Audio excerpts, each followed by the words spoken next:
tardes, bienvenidos un día más a la aventura de leer.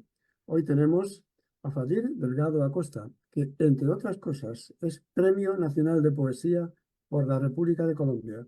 Fadir, ¿cómo estás? Muy buenos días para ti, muy buenas tardes para nosotros. Bueno, Ángel, bueno, para mí también más o menos ya son tarde, casi no son las 2 de la tarde por aquí. Encantada, encantada de estar en este espacio que tienes tan valioso para hablar del libro, de la escritura, en fin. Fíjate que decía el irónico y el satírico de Mark Twain, que quien sabiendo leer no lo hace, no tiene ventaja alguna sobre aquellas personas que no saben leer. Esto los convierte algo así como en analfabetos voluntarios. ¿Qué opinas tú de esta gente que dice que no quiere leer? Bueno, yo siento que deben tener una vida muy plana y muy aburrida, ¿verdad? Se Sí, están perdiendo eso es. de los contrastes. Yo creo que la lectura nos permite otras lecturas. Es decir, la gente limita la lectura a sentarme a leer un libro, ¿verdad? Pero digamos que ese es un entrenamiento. O sea, sentarme a leer un libro es un entrenamiento para algo que para mí es mucho más complejo, que es la lectura de la vida misma. Y yo creo que en eso nos entrena mucho el acto de leer, nos recuerda el cuestionamiento, nos recuerda que la realidad no es, tiene muchas capas, que la realidad es versátil, eh, y nos da un pensamiento universal, ¿verdad? Yo por eso siempre he dicho que los gobiernos totalitaristas lo primero que atacan es el pensamiento y el arte. Y en este caso, ¿por qué? Porque el arte, y ahí entra también el ejercicio de la literatura y de la lectura, nos amplía, digamos, que el panorama de cuestionamiento y de la existencia de otras realidades. Y cuando uno reconoce la existencia de otras realidades, comienza a cuestionarse la propia, ¿verdad? Entonces, estas personas que dicen que no les gusta leer o que no les interesa leer, creo que están teniendo una lectura muy alienada, lo más probable, de su realidad y muy predecible también. Sí, estoy totalmente de acuerdo.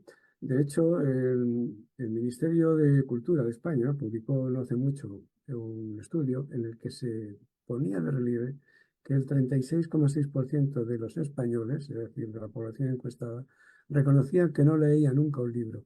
Y fíjate que cuando dicen de un libro, la gente normalmente piensa en narrativa, piensa en novela.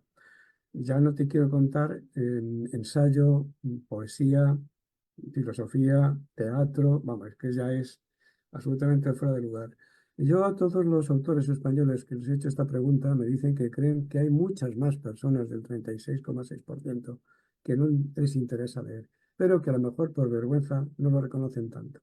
En cualquier caso, me parece muy grave que más de la tercera parte de la población de un país de 47 millones de habitantes diga tranquilamente que no leen. Bueno, ¿cuál ha sido tu última propuesta literaria? Como autora, bueno, tengo 2 libros inéditos, trabajando eh, alrededor de temas que me apasionan. Yo siento que como autores a veces terminamos escribiendo sobre un mismo tema de muchas formas, ¿verdad? Sobre la infancia, sobre el universo de la maternidad, pero planteado desde otras aristas. Eh, y bueno, y mi último ya proyecto, que fue el que precisamente ganó el Premio Nacional de Poesía, también va por esa línea, ¿verdad? Por la línea de la exploración de los espacios enfermos, por ese cuestionamiento también de lo que es macabro y de lo que significa también la ternura en sí. Sí, la verdad es que es un sentimiento como muy humano, aunque no es solamente atribuible a la especie humana. Hay animales que han demostrado poseer unas capacidades de ternura, de cariño y de amor absolutamente, vamos, impensables para nosotros, ¿no? Que nos consideramos superiores al resto. En cualquier caso, en este trabajo literario tuyo, me gustaría que nos enseñaras tu última producción, que nos leyeras algún poema de por ejemplo, de tu premio Ujú. Nacional de Poesía de Colombia y que nos cuentes ¿Cuánto de autobiográfico hay en tu trabajo, en tu poesía? Bueno, mira, yo sí creo que toda propuesta creativa, estética, en este caso literaria, siempre nace normalmente de una necesidad personal, ¿verdad? Hay una necesidad de decir algo. El reto está en cómo convierto esa necesidad en la necesidad del otro, en una necesidad colectiva, ¿verdad? O sea, el reto estético está en trascender, digamos, esa experiencia. Para mí la experiencia personal es determinante, pero no la veo como una camisa de fuerza o como el como el único recurso, ¿verdad? De la escritura. En ese sentido, yo siento que mucha de mi obra parte parte de mi visión personal, más que yo la haya vivido o no la haya vivido. Yo siento que cualquier escritor, aunque no esté contando, no esté nombrando, hablando de la poesía, en situaciones que le hayan acontecido, también está planteando una manera de ver el mundo. El reto es cómo yo involucro al otro en esa manera de ver el mundo, y no cómo impongo mi manera de ver el mundo, sino cómo esa mirada también puede, lo que veamos ahorita, puede ser, digamos que, abertura, ¿verdad? Una posibilidad para otras miradas. Mi último trabajo, sin duda, tiene mucho de mi mirada personal y de una experiencia autobiográfica. Yo, cuando, digamos que quedo embarazada, comencé a cuestionarme mucho, muchísimo, muchas situaciones. Entré en un espacio de mi vida que no lo esperaba, ¿verdad? Pero que por circunstancias pasó y entonces dije, bueno, vamos a ver qué pasa con este proceso. Mm. Eso me permitió cuestionarme mucho digamos que el estar y la existencia, ¿verdad? Pero entonces no me quedé con esa experiencia de la maternidad, sino que comencé a explorar también otros espacios como el espacio de la enfermedad. Entonces quise plantear algo que para muchos les parece hasta ofensivo, que es relacionar el embarazo con la enfermedad. Entonces, es decir, yo cuestiono allí cómo así que una mujer no puede decir libremente que se siente mal en un estado de gestación porque siempre les invalidan sus dolores y sus emociones, porque es que esto no es una enfermedad, esto es una bendición de Dios, y bueno, con todo este discurso que siempre sale. Entonces uno dice, bueno, tantas veces me han sacado sangre, nunca me habían hecho tantos exámenes, nunca había estado tan dolorida en mi vida, y si esto no es estar enfermo, dígame qué no es estar enfermo. O sea, mi cuerpo de alguna manera se enferma para dar vida, ¿verdad? Y es un discurso que hoy valientemente muchas mujeres estamos asumiendo, ¿verdad? Que es ver ese tema de la maternidad desde ese lugar. Es que, Entonces, perdóname, este último en trabajo cualquier habla caso, mucho de eso. discúlpame, en cualquier caso es un proceso clínico y los médicos lo tienen que atender. Así que si no es una enfermedad, se le parece bastante. Exactamente, muy bien lo has Perdona. dicho. Si esto no es una enfermedad, esto se le parece. Entonces voy a hablar un poco. Este texto, por cierto, habla sobre eso, que se llama, está aquí en este libro. Bueno, esto es una antología poética que editaron en Ajá. Colombia y que se puede encontrar fácilmente en la red. Es decir, es de descarga libre. En la colección de una colección muy respetada en Colombia, que es la colección de la Universidad Externado, que tiene más de 100, yo soy la número 180, si no me equivoco, tiene como 181, digamos que publicaciones virtuales. Yo fui la antepenúltima o la última, creo yo más bien. Lastimosamente no siguió la colección, pero tiene una memoria importante de la literatura, no solamente colombiana, poética, sino también hispana, bueno, o por lo menos tiene autores de otros países. Y hablando de ese tema, bueno, también tengo el libro La temperatura exacta del miedo, ¿verdad? Que es el que ganó La el premio temperatura exacta del miedo, sí. Nacional de Poesía. Y, y a mí me encanta este librito porque aquí tengo muchos libros míos en esta cosa Pues vas a pequeñita. leer lo que tú quieras de cada uno de los libros. Hice como una selección de algunos. Esto es. Si quiere, voy a comenzar con algún texto de la temperatura de la iniciación. El niño busca la cicatriz por donde sacaron su cabeza. Cuando la encuentra, dibuja la cicatriz con un lapicero rojo en la pared. La madre, más tarde, sin saberlo, tendrá que limpiar su propia herida. Y voy a leer uno de los textos también que tienen que ver un poco con lo que se estaba contando, que en ese trazo, que puede decirse autobiográfico, pero que intenta Vale, abrir, ¿verdad? Abrir esa mirada. discúlpame. Dices que hay gente a las que hablar de este tema parece que les molesta. ¿Qué puede molestar que decir poéticamente que una mujer al final tiene que limpiar su propia herida? ¿Cuál es el problema? Es que no lo acabo de entender. Bueno, poéticamente, los que tenemos, digamos que esta posibilidad de la palabra, convertimos eso que le molesta mucho en un hecho estético, ¿verdad? Que terminamos diciendo las cosas de una manera que los otros ni siquiera recuerdan ya que les molestaba, ¿verdad? Sí, sí, Claro, si yo digo eso en un lenguaje un poco más castizo, un poco más directo, aunque es un poema muy directo, no tiene artificios, no hay como mucha elaboración de lenguaje, pero sí hay un lenguaje en todo el texto como tal.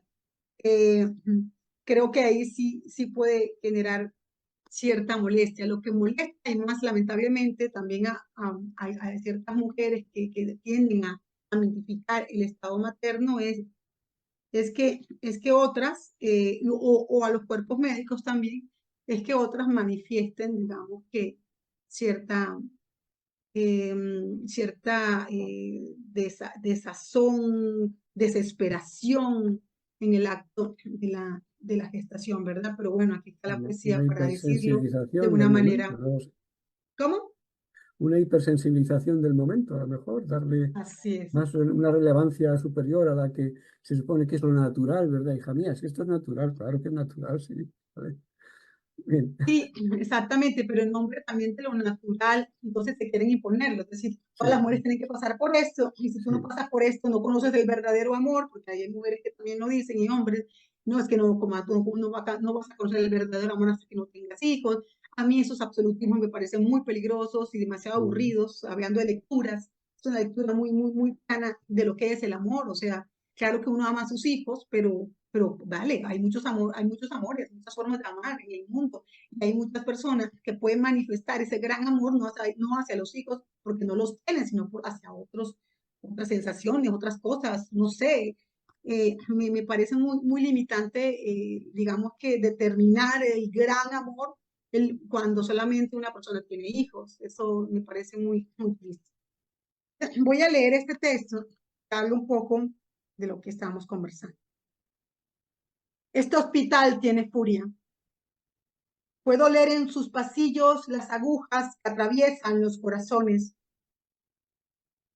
¿Quién conoce el olor de las agujas? La enfermera no responde. Podría jurar que en sus ojos he visto la nieve. Atravesamos el pasillo y el pasillo es una garganta donde se revienta el hambre y la llaga. Imagino que vamos en busca del agua, que caminamos hacia el brillo de las ventanas. Las puertas cerradas de las habitaciones son ojos de reptiles vistos desde la oscuridad y las puertas abiertas son solo eso. Me asomo, veo enfermos con la náusea en el pecho. Todos se parecen. Las batas que llevan tienen el color del mar cuando se seca en la orilla. Ya me lo han dicho. Tengo prohibido decir que estoy enferma. Aunque sienta el cuerpo en llamas, aunque sienta que desde el vientre le hacen arados a mi carne, no lo estoy. Le he dicho a la enfermera que el útero tiene la forma de una pera boca abajo. Me río. Una pera boca abajo. ¿A quién se le ocurrió eso, no? El útero es una cinta para enlazar luciérnagas. No. El útero es una cuerda con la que saltan niños vivos y niños muertos. No. No estoy enferma, pero voy por los pasillos de este hospital con los destellos de la fiebre en la frente. Me salen partes de todo el cuerpo. Irradio tanto. Soy igual a los juguetes que se llenan de polvo en las estanterías. La enfermera me pide que escriba algo. Me ofrece un papel. Lo tomo. Me han dicho que el papel corta. Lo afilo como si afilara unas tijeras y comienzo a cortar el aire. Me río. La enfermera que solo conoce el camino de este hospital también ríe. que se puede hacer. Lo mío solo es asunto de un juego, es la enfermedad de un juego, pero no, no estoy enferma, ya lo entendí. Un niño juega al salto en algún lugar del cuerpo y yo, con las tijeras de papel en mi mano, decido no cortar la cuerda. Enhorabuena. Yo te confieso que padezco belenofobia, tengo miedo a las agujas, así que la primera parte me ha impresionado mucho. ¿Quién A mí conoce el olor de las agujas? no, no es el dolor, es simplemente verlas, es verlas. Yo me pego una Sí, aguja y ya me caigo. O sea, que es muy sí, curioso. pero eso es Tiene que que hacer alguna extracción. es que tú lo has dicho, es un objeto tan diminuto que genera fobia muchas veces, pero también a mí, o sea, nunca había visto tantas agujas, sino, o sea, cuando estuve, sino cuando estoy embarazada, por los controles y todo eso, y para mí la aguja se convirtió en un universo propio, era, o sea, hasta comencé a cuestionarme qué olor puede tener este aparatito, o sea,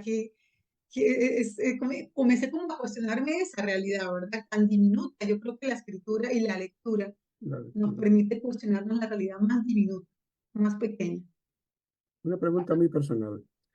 ¿Cómo te sentiste cuando te dijeron que habías ganado el Premio Nacional de Poesía de Colombia?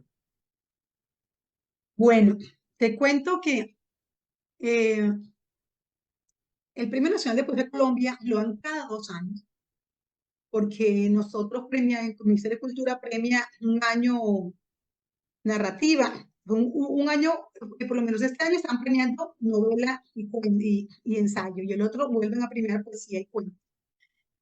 Entonces, en un país tan grande, con muy buenos poetas, porque los hay, con una producción poética gigante, ganar el Premio Nacional de Poesía es de verdad un verdadero honor, ¿verdad?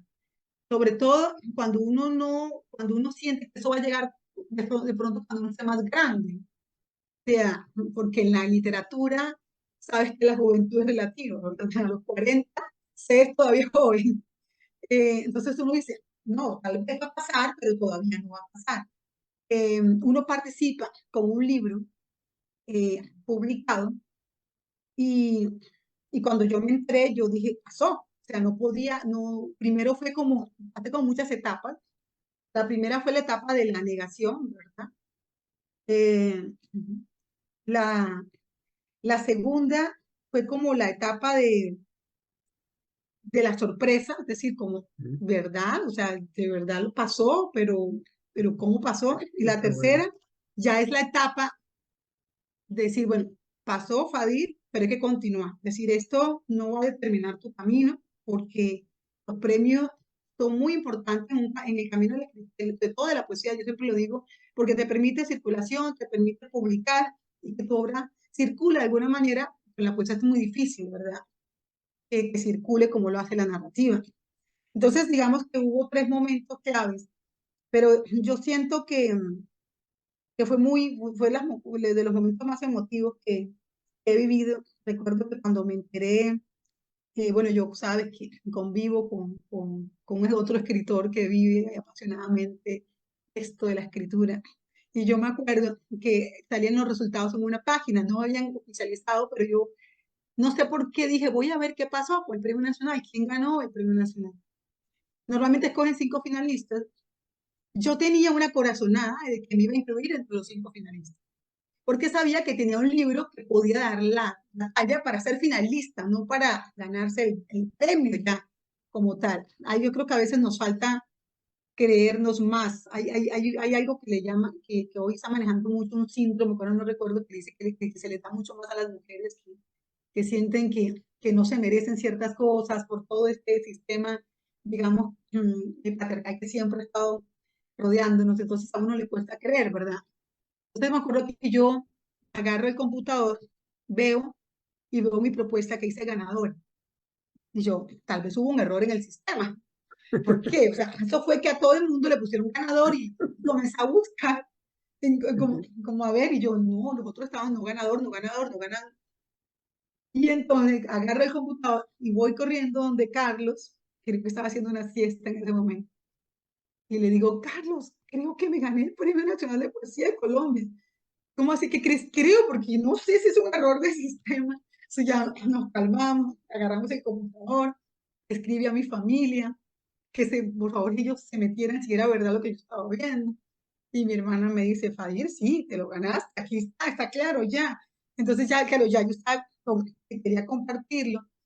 Y mi hermana me dice, esperemos que salga la resolución oficial, porque está en la página. Cuando ya sale la resolución, yo no la había compartido cuando ya la gente, amigos míos colombianos, ya vi que estaban en las redes felicitando a Delgado, Premio Nacional de Poesía. Y fue muy, muy emotivo, fue de verdad para mí uno de los momentos más hermosos de mi vida y hasta ahora para mí uno de los más importantes, ¿verdad? Bueno, lo es, no cabe duda de que lo es. Yo conozco a este Carlos que has nombrado, don Carlos Villalobos, que ganó un premio también de poesía en este país, de Editorial Dalia. Y yo tuve el grato honor de presentarlas a la Embajada de Costa Rica. Me gustaría, en la medida de lo posible, poderte presentar, si vienes a España, en la Embajada de Colombia. Hacer exactamente lo Esperemos. mismo. Señores, aquí tienen ustedes el Premio Nacional de Poesía de Colombia, que ha venido a España a otro certamen, a ganar otro premio, a ganar otra cosa. Y bueno, yo sé que tienes algún tema pendiente en nuestro país, aquí al otro lado del Atlántico, y estaré encantado si eso se materializa de poderte hacer también de embajador, como hice con Carlos. Vamos, me parecería No, gracias maravilloso. Ángel, porque eso lo valoramos mucho nosotros los poetas latinoamericanos, No, ¿verdad? no, me parece- además, yo creo que lo Que merecéis ambos dos. O sea que, en cualquier caso, decía nuestro poeta romántico del siglo XIX, don Mariano José de Lara, que se pegó un tiro porque le dejó su amante y ese tipo de cosas. Decía que escribir en España es llorar. Bueno, él se refería a España vivía en Madrid y lógicamente se refería a España, pero ¿tú escribes para llorar o tú cuál es el propósito por el que tú escribes? yo, aunque suene, no sé, es un poco cliché, pero yo escribo para respirar mejor. O sea, para mí la escritura tiene que ver mucho con la respiración. Ajá. Y será porque yo he tenido tantos problemas con la respiración, no por una cuestión de salud, sino más por cuestiones emocionales. Siento que a veces me cuesta respirar. O sea, yo siento, si tengo una felicidad, la respiración es lo primero que me afecta. Si tengo un momento de intranquilidad, la respiración es lo primero que se me afecta. Entonces, encontrarme en el terreno de la lectura es controlar mi respiración, es, es como, como una manera de ponerme un tanque de oxígeno, ¿verdad? Pero es un tanque de oxígeno que me puede como salvar, como no salvar. O sea, me puede meter mucho más, mucho de una manera más profunda en mis propios cuestionamientos, o me puede hacer verlo desde afuera. Nunca se sabe. Robert Frost dice que uno no sabe en esto de la escritura si uno va a fracasar, o sea, uno puede perder la vida, o hablando Mm. simbólicamente, ¿verdad? Entonces, yo escribo para respirar, porque necesito respirar, porque el mundo, aunque yo trabajo con el mundo, escribo desde el mundo, no estoy de acuerdo en que uno con esta idea de alejarse como Montaigne, que se alejó de este castillo por allá, alejado del mundo, para escribir. Siento que uno necesita esos espacios, sacar la cabeza y volverla digamos, a meterla, pero sí necesita el mundo. O sea, yo necesito el mundo para escribir, ese mundo caótico, esa cosa, a veces no soporto, esa confrontación la necesito. Entonces, la escritura viene como una manera de entregarme la respiración para seguir andando, ¿verdad? Para seguir mirándolo a la cara, ¿verdad? Octavio Paz decía que la poesía no nos salva de la muerte, pero nos hace verla, a la cara, ¿verdad? Es eso. Es decir, yo no creo que me salve de algo, pero me hace ver ese otro algo. Entonces, yo relaciono la poesía no con ese llanto, hablando literalmente de que sale de los ojos, sino con ese llanto que sale de la respiración, ¿verdad? Porque a veces lloramos con la respiración. Cuando uno está nervioso, cuando uno está fatigado, cuando uno está triste, la respiración es un tipo de llanto del cuerpo también. Perfecto. ¿Cuáles son los proyectos literarios que tienes en mente en este momento? Lógicamente no paras de escribir. Sí, ay, mira, yo, como te decía, tengo dos libros. Tengo un libro donde estoy haciendo algo más experimental, más escénico, me estoy metiendo como muchas cosas así como teatrales, donde voy, digamos que cada título del libro no es un título como tal, sino una escena, porque no sé, me quiero como arriesgar más. Siento que también mis últimos trabajos, sobre todo la temperatura, me abrió como un espacio de confianza. El hecho de que se haya ganado dos premios, todo eso, sabes que también se ganó el Tiflos. Entonces uno dice, bueno, ¿por qué no seguir con eso? Antes uno va con más miedo, ¿verdad? A veces también los premios ayudan a que uno agarre, o sea, no que tú te lo creas porque yo soy escritora hace mucho tiempo y esto me lo estoy creyendo hace mucho tiempo, no necesito ningún premio para que me lo recuerde. Pero de pronto, cuando uno está tomando un cierto riesgo y de pronto pasa que tiene estas validaciones tan importantes, uno dice, bueno, voy a seguir por allí, voy a seguir arriesgando. Qué bueno es tomar riesgo. Entonces, estoy en este libro asumiendo, digamos, que estas exploraciones un poco teatrales, donde estoy imaginándome de verdad niños y mujeres, madres, o no madres, mujeres y niños, Mujeres. encerrados en una casa donde pasan cosas que pueden ser crueles o tiernas, donde juego mucho también con recursos narrativos, ¿verdad? Ya en este libro, lo que leíste o lo que leí ahorita, sobre todo en ese, El salto de la cuerda, siento que hay muchos recursos que podrían para algunas personas más tradicionales con las formas del verso, aunque están digamos que en esa estructura, rompen un poco el verso como tal a arriesgarse, digamos que a contar cosas más cotidianas. Entonces, estoy como en eso, y yo reescribo mucho, Ángel. Entonces, a mí cada vez que me dicen en qué proyecto anda, yo estoy en mi proyecto de la reescritura. O sea, yo no dejo de reescribir, sino yo creo que hasta cuando ya se publica el libro. Entonces, estoy en ese libro, reescribiéndolo, armándolo, rodando textos, viendo qué funciona, viendo qué no funciona, viendo dónde me repito, porque también llega un momento que uno comienza como a repetirse y uno tiene que ser muy consciente de eso.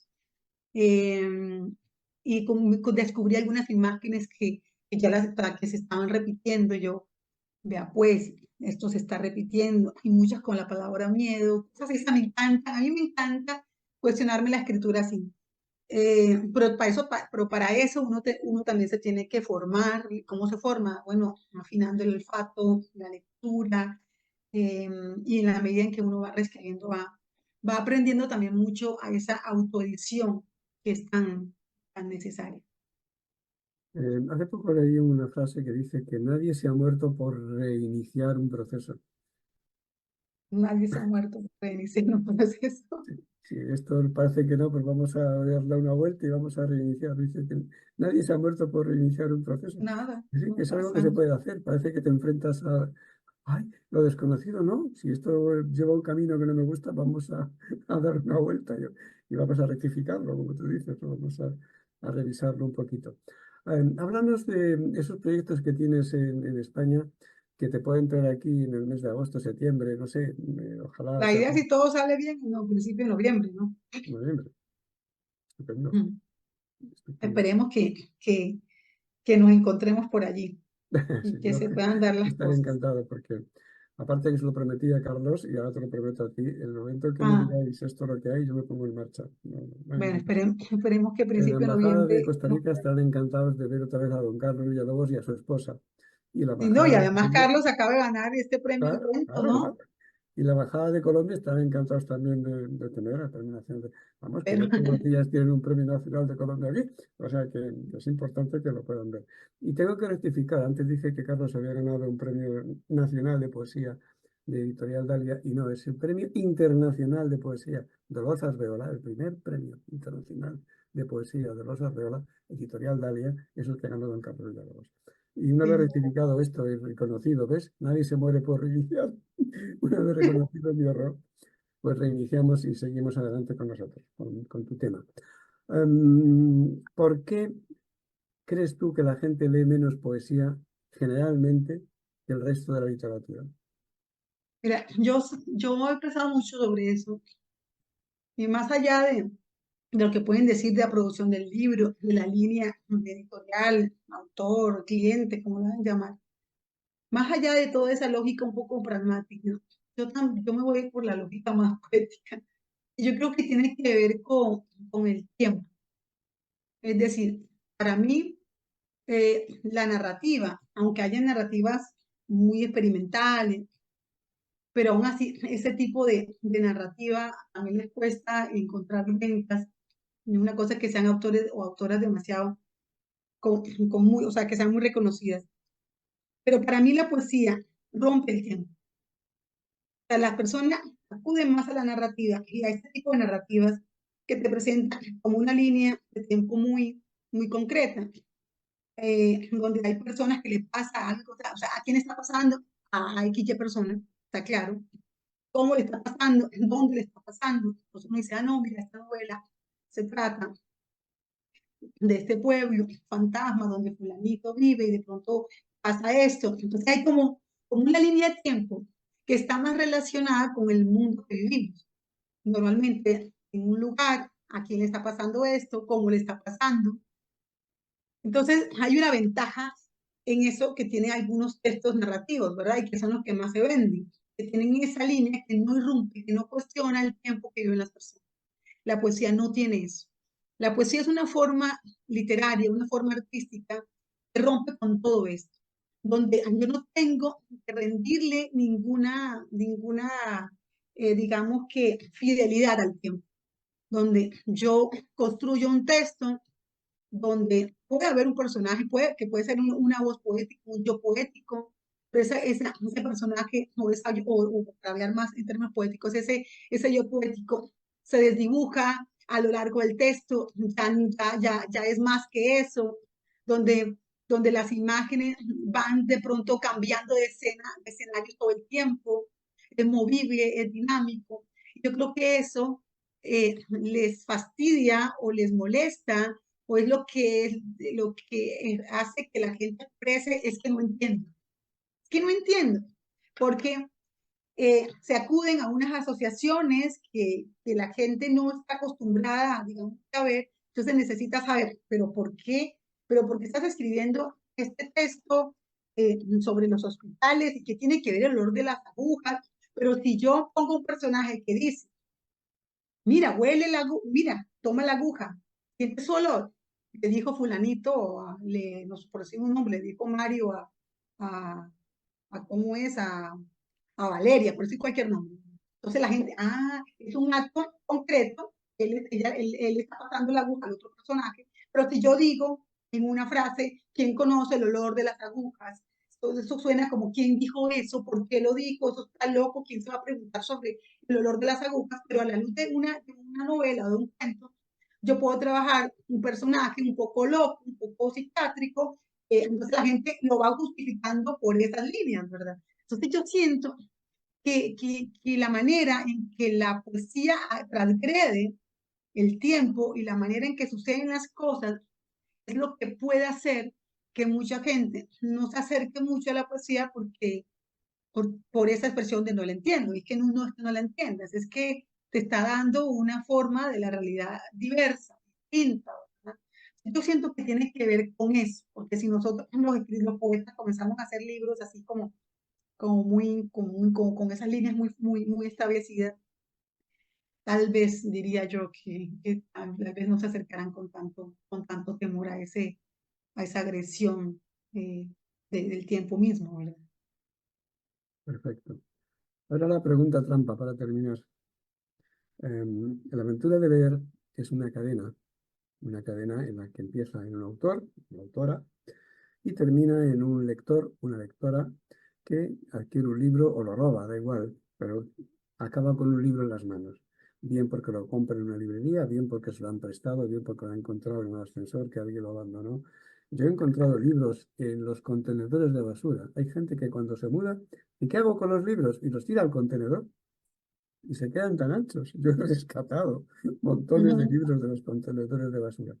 Bien, en esta cadena interviene el autor y termina en el lector. Pero está en el medio el corrector ortotipográfico, el maquetador, el diseñador de estilo, el que verifica no sé qué, el que hace los dibujos, los diseños, el impresor, el encuadernador o la misma imprenta que hace todo ese proceso, un editor, hay una figura de un editor, y un distribuidor y un librero hasta que llega al lector.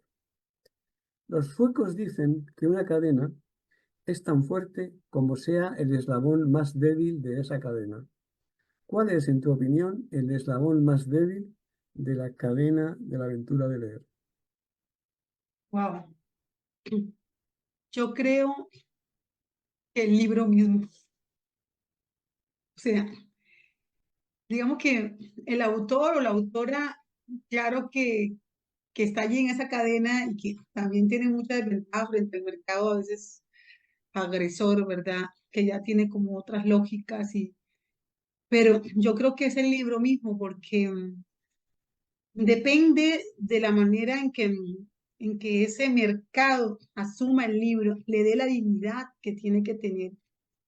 Es que vamos a ver si ese, de verdad, si ese libro como tal, o sea, entendiendo el libro, y tú lo has dicho, que has visto gente que tira el libro en cosas de basura, viendo el libro no como una cuestión muerta, sino como un ente vivo, como algo vivo de verdad tiene una palpitación, una respiración propia, ¿verdad?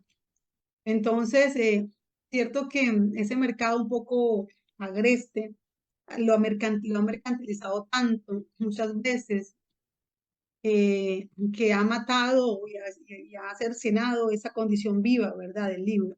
Se ha vuelto tanto un negocio, hay muchos libros que de verdad no, tal vez hubieran tenido que pasar por mucho más trabajo de reescritura, pero la cadena del mercado lo saca por una versión, ya sea porque es un negocio, porque el autor le está pagando, lamentablemente mucha gente lo hace, a la editorial, o porque, o porque bueno, simplemente le está dando, digamos, que un manejo comercial al libro bastante penoso, ¿verdad? Entonces, yo sí creo que el libro como tal está perdiendo o quieren que pierda, digamos, esa condición viva. Y lamentablemente en esa cadena del mercado, donde más el libro sufre, donde más el libro se convierte como un producto, como un champú que se agarra de cualquier estantería, ¿verdad? Y por eso también nos encontramos muchas veces con libros muy mediocres que no tuvieron que haber sido publicados y a eso también hace que se pierda la dignidad del libro. Yo a veces me he encontrado con autores muy mediocres, pero que ellos caminan por la vida como si hubiesen renunciado al premio Nobel 3 veces. Pero no porque no se lo merezcan, sino porque piensan que hay alguien que lo necesita más. Son tan humildes, ¿verdad? Y claro, Exactamente. pero vamos a ver, si no es que seas humilde, es que eres mediocre. Convéncete, eres mediocre, ya está. Si no pasa nada, si nadie... Sí, porque es que lamentablemente, es lamentable y no, porque uno diría, bueno, es que hay más acceso a la publicación, antes publicar era muy difícil. Es más, yo que soy, digamos que, o sea, que yo comencé en esto como a los 20 años, estamos hablando ya de 20 años, eh, yo en ese momento en que publiqué el libro, mi primer libro, era toda una hazaña publicar. O sea, hasta que uno lo publicara en una revista literaria era toda una hazaña. Ujú. Hoy en día, bueno, con la virtualidad, con el internet y todo, digamos que la publicación perdió mucho de lo místico, ¿verdad? Para bien y para mal. Eh, para mal en el sentido en que cualquier persona ahora quiere publicar un libro y paga por eso, alguna editorial y ya. Entonces, la persona lo publica y, y no hay una conciencia de un trabajo estético, entonces piensa ya que ya lo que publicó ya es el gran escritor o la gran escritora, o como tú lo que acabas de decir, creen que se merecen todos los aplausos, entonces, y no es así, ¿verdad? Antes, la publicación de un libro daba como la digamos que la sensación de que que había pasado por un comité Mm. evaluador. Hoy no, hoy las editoriales prácticamente no gastan dinero en comités de corrección ni nada. el autor nuevamente asume y sale con un error, problema tuyo, ¿verdad? Estamos hablando de editoriales mucho más independientes. Y por ello hay editoriales comerciales de estos nombres que ya conocemos nosotros, que también han publicado cosas Sí, pero que bueno, no son dignas, no ¿verdad? todo lo que publicas tiene que ser una obra de arte. Está Ujú. claro. Fíjate que se nos acaba el tiempo ya, pero me gustaría que nos recomendaras por qué es importante leer y por qué es importante también leer poesía. Hace poco en la Feria del Libro de Madrid, tuve el honor de asistir en 5 ocasiones, tenía mirado a un poeta que pretendía vender su obra y la gente le decía, no, no, perdón, es que yo de poesía no entiendo. Y yo le dije, es que no pude evitarlo. Y, ¿entiende usted de música? Y dice, no, pero cuando oye una canción, sabe si le gusta o no. Con la Exactamente. poesía pasa igual. Hasta que no lo lees, no sabes si te gusta o no. Bien, mi compañero poeta me lo agradeció y ya daba ese argumento. Porque recuerdo hoy, a ti te pasará también, que mi madre cuando yo era niño me decía, come, no me gusta. ¿Cómo sabes que no te gusta si no lo has probado? Ujú. Danos Así es. tus consejos, por favor, para leer poesía. Bueno, pero antes de pasar a responderte, ahora que dijiste, ¿verdad? Que no todo lo que se publica tiene que ser una obra de arte, es verdad. Pero pero si uno va a publicar algo, por lo menos debe preocuparse que haya cierta seriedad en el oficio, ¿verdad? Ya sea que no sea una obra de arte, o sea, pero que haya cierta seriedad. Lo que yo me he dado cuenta es que hay mucha responsabilidad con la palabra, o sea, no importa cómo salga, lo importante es que se vea en un papel, ¿verdad? Eso es como para cerrar la conversación que tuvimos ahorita con otra pregunta. Estoy de acuerdo contigo con el tema de relacionar, bueno, eso no es nada nuevo, la música con la poesía. Yo siempre digo en mis talleres de creación literaria que ofrezco cursos y sobre este tema, es que la poesía es una apuesta, ¿verdad? Musical, ¿verdad? Es una apuesta de sonido. Y nosotros también tenemos que adiestrar nuestro oído muchísimo, entrenar el oído. Mm. Y también también pongo ese ejemplo. Si hay personas que son tan especialistas en músicas de cámara, a veces van a un concierto y dicen que está fallando el segundo, el segundo violín o viola, no sé, tienen un oído para eso. O sea, uno como poeta también debería entrenar tanto el oído de tal manera que uno diga, "Uy, el texto se cayó ahí. El texto tiene una cacofonía que en esa parte que hace que esa imagen se desdibuje. Sí, O sea, sí. sí uno tendría también que entrenar un poco el oído, ¿verdad? Bueno, mira, invitar a las personas a leer. Yo recuerdo en una entrevista, Jorge decía, el verbo leer, como el verbo amar y el verbo soñar, no soporta, digamos, que el modo imperativo, ¿verdad? Uno no puede decir como obligarle a una persona imperativamente a leer, o sea, lea y ya, o sea, lea porque sí, ¿no? Eh, Porque él relacionaba, y yo también estoy de acuerdo con eso, que la lectura debe ser una forma de felicidad. Y decía Borges que no se puede obligar a nadie a ser feliz, ¿verdad? Que no puedo obligar a nadie a ser feliz y me parece muy sabio esa respuesta de Borges. Para mí, exactamente, la lectura es una forma, no sé si de felicidad absoluta, pero sí eh, es una manera de ensanchar, digamos, que la realidad. Y en ese ensanchamiento podemos encontrar la felicidad o también un desasosiego, no sé, una desesperación. O sea, uno no sabe con lo que se va a encontrar. Así como el autor o la autora cuando está escribiendo un texto no sabe qué va a pasar, como tú utilizaste la palabra desconocido, ¿verdad? Y lo mismo pasa, ¿verdad? Con la lectura. No puedo obligar a nadie, o sea, decirle, lea, porque no se puede, sino como una invitación, arriesguese a abrir un libro, pero no sienta que está abriendo un libro, sienta que está viendo una posibilidad de ver el mundo, que está, que está entrando en un terreno que le va a permitir tener muchos otros ojos para ver el mundo. Por favor, ¿nos puedes leer un último poema? Bueno, vamos a leer. Vamos a ver qué leemos.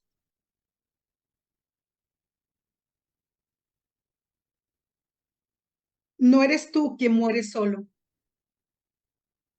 Hay niños que nacen en el otro corredor del hospital. Hay niños que pueden matar un pájaro con sus manos. ¿Lo sabías? Te han abierto el estómago.